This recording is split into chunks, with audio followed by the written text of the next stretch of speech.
الليبيديميا. الناس كلها دلوقتي بتقول لك ايه هي الليبيديميا او ايه هي الوزنه الشحميه.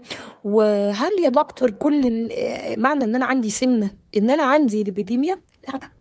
بصوا يا جماعه، عايزه اقول حاجه مهمه جدا. الليبيديميا والوزنه الشحميه ده مرض، مش حاجه عرضيه ملهاش علاقه بالسمنه خالص. هي ممكن تحصل لو حد عنده سمنه وعنده مشاكل في الليمفاتيك سيستم، لان احنا عندنا ليبيديميا وعندنا ليمفيديما والاتنين مش زي بعض. و... وخلي بالنا انه مش معنى ان انا عندي تكتلات دهنيه وان انا عندي سيرولايت ان ده يدايجنوز الليبيديميا. هو الصور المشهوره على جوجل هي الصور بتاعت الليبيديميا، بس ده مش معناه ان ده السيرولايت. وخليني اقول ان الليبيديميا هي ليها ستيجز وليها سكانز بتتعمل وليها انفستيجيشن مهمه جدا بنعملها، زي مثلا الMRI اللي هي الرنين، زي الدكسا، زي الالتراسونيك، حاجات السونوجرافي. يعني في حاجات تتعمل كمان، بتاخد علاجات وليها بنشنج تيست. لازم يكون في ورم وبيكون في بين وفي وجع وفي حرقان، في شكشكه. ممكن تبقى ناحيه واحده، ممكن تبقى ناحيتين. فمش معنى ان انا عندي تعرجات في رجليا يبقى انا عندي ليبيديميا. لا لا يا جماعه، هي ما بتتلعبش كده. وده حاجه نادره جدا وحاجه جينيتك اصلا، حاجه وراثيه.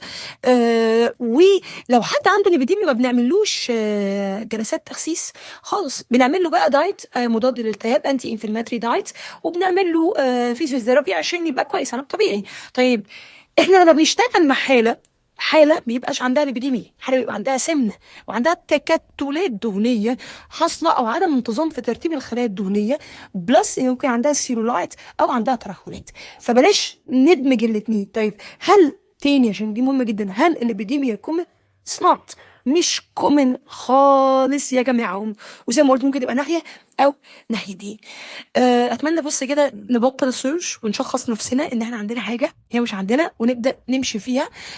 ممكن في ناس بتعمل سيرجري للليبيديميا، ديبند على رأي دكتور المناعة والجراحة والأوعية الدموية.